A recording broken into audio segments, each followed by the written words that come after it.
Hello friends, I am Tabassum और आज हम बात करेंगे नीट के सोर्स के बारे में, ताकि आपका फोकस जो है वो लिमिटेड चीज़ों पे रहे और जिसकी वजह से आपकी प्रॉपर रिवीजन हो और प्रॉपर आप स्टडी कर पाएँ। बिना टाइम वेस्ट किए हम वीडियो को स्टार्ट करते हैं। बात करेंगे बायोलॉजी के बारे में। तो आपको बायोलॉजी में कौन सी बुक करनी है? तो आपको बायोलॉजी में सिर्फ और सिर्फ एनसीईआरटी करनी है। आपको एनसीईआरटी लाइन बाय लाइन पढ़नी है, कॉन्सेप्ट क्लियर करने हैं और उसकी मल्टीपल रिवीजन आपको करनी है और रिवीजन आपको एक्टिव रिवीजन यहाँ पे करनी है। साथ में आप जब भी एनसीईआरटी को रीडिंग वगैरह कर रहे हो तो आप हाइलाइटर का यूज़ कर सकते हो, जिसकी वजह से जो भी इम्पोर्टेंट लाइन वगैरह होता है उसको आप हाईलाइट कर सकते हो ताकि रिवाइज़ करो तो वो जो पॉइंट है आपके वहाँ पर फोकस हो। और साथ में आप उसके जब आप 3 to टाइम आप रिवाइज कर चुके हो तो आप आपके उसके शॉर्ट नोट्स बना सकते हो, ताकि रिवाइज करने को लो तो आप शॉर्ट नोट्स के थ्रू रिवाइज करें, जिसकी वजह से आपके इजीली और फास्ट वहाँ पर रिवीजन हो जाएंगे। बायोलॉजी में एमसीक्यू सॉल्व के लिए कौन सी बुक यूज़ करना चाहिए? तो बेस्ट बुक जो होती है बायोलॉजी में वो होती फिंगर टिप्स है। यदि आप फिंगर टिप्स सॉल्व करते हैं तो उसमें आपको एनसीईआरटी बेस्ड क्वेश्चन मिलेंगे और इसमें आपको डिफरेंट टाइप ऑफ क्वेश्चन भी मिलेंगे, ताकि आपकी जो प्रैक्टिस है वो बढ़िया हो जाए। क्लासेस के मॉड्यूल वगैरह वो भी प्रैक्टिस के लिए यूज़ कर सकते हो। आपको लास्ट 10 ईयर की पीवाईक्यू करना है, इसको आपको 2-3 बार सॉल्व करना है, ताकि इनसे रिलेटेड जो भी कॉन्सेप्ट वगैरह है वो आपके स्ट्रांग हो जाए और वही क्वेश्चन जो होते हैं इनसे रिलेटेड क्वेश्चन ही होते हैं जो आपके एग्ज़ाम में आते हैं। 38 ईयर्स MTG जो ऐप है उसको ले सकते हैं। इसमें आपको फ्री क्वेश्चन मिल जाएगा और साथ में उसका सॉल्यूशन भी आपको मिलेगा। आप कोचिंग करते हो या ऑनलाइन क्लासेस करते हो तो बहुत बढ़िया है, आपका लेक्चर का सोर्स तो वहीं से आपको मिल जाएगा। बट जो जिनके पास ऑनलाइन या ऑफलाइन सोर्स नहीं है वो यूट्यूब से अपने लेक्चर्स कंप्लीट कर सकते हैं। तो यहाँ पर आपको बेस्ट प्लेटफॉर्म भी मिलते हैं, जैसे कि फिजिक्स वाला हो गया और अकेडमी हो गया।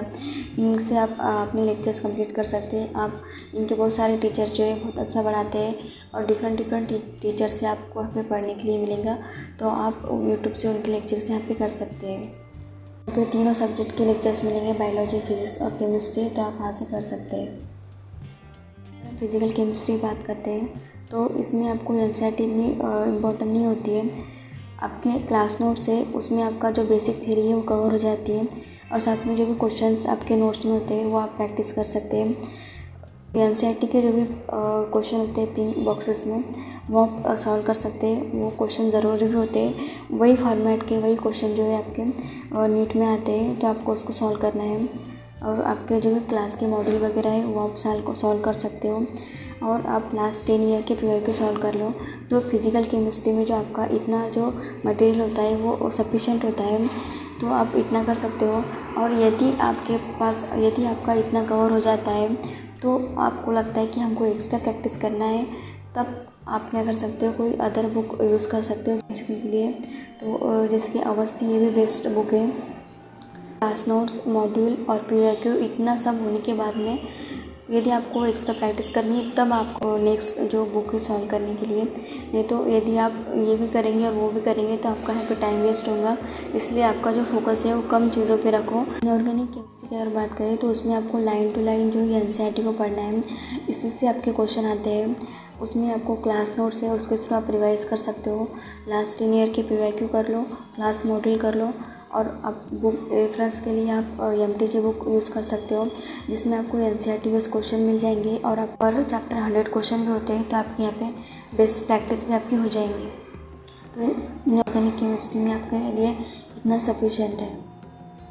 ऑर्गेनिक केमिस्ट्री अगर हम बात करें तो उसमें आपको एनसीईआरटी पढ़नी है, क्लास के नोट्स करने हैं, क्लास के मॉड्यूल करो और लास्ट 10 ईयर के पीवाईक्यू कर लो और रेफरेंस के लिए आप MTG फिंगर टिप्स कर सकते हो। तो आपके लिए इतना जो मटेरियल है ऑर्गेनिक केमिस्ट्री में सफिशिएंट हो जाता है। इसमें एनसीईआरटी इतनी इम्पोर्टेंट नहीं होती है, ये आपका सिलेबस अगर एग्ज़ाम के 1-2 महीने पहले कवर हो जाता है तो आप 1-2 रीडिंग यहाँ पे कर सकते हैं। जो थियोरेटिकल चैप्टर लाइक थर्मोडायनामिक्स, थर्मोकाइनेटिक्स, ये चैप्टर जो है आप यहाँ से पढ़ सकते हैं। और एनसीईआरटी सॉल्व करके दिए होते हैं वो आपको ज़रूर से ज़रूर सॉल्व करना है। क्लास नोट से उसके MCQ सॉल्व कर लो और क्लास के मॉड्यूल कर लो और लास्ट 30 ईयर के पीवाईक्यू सॉल्व कर लो। इतना जो होता है आपके लिए फिजिक्स में सफिशिएंट होता है। और यदि ये सारी चीज़ें अगर आपकी कवर हो जाती है, आपके पास एक्स्ट्रा टाइम बचता है, तब आप जो है एक्स्ट्रा प्रैक्टिस के लिए नेक्स्ट बुक पे जो है मूव ऑन कर सकते हैं। जो बुक्स आप रेफरेंस के लिए यूज़ कर सकते हैं एक्स्ट्रा प्रैक्टिस के लिए, वो आपकी एरर लिस्ट जो है बेस्ट बुक है, जिसमें आपको बेसिक क्वेश्चन से लेकर एडवांस क्वेश्चन आपको मिल जाएंगे, तो आप ये सॉल्व कर सकते हो।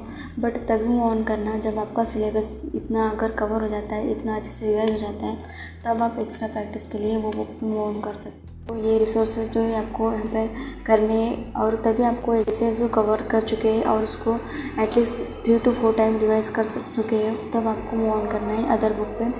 तो ओके फ्रेंड्स, मिलते हैं नेक्स्ट वीडियो में। Keep studying, stay healthy, bye.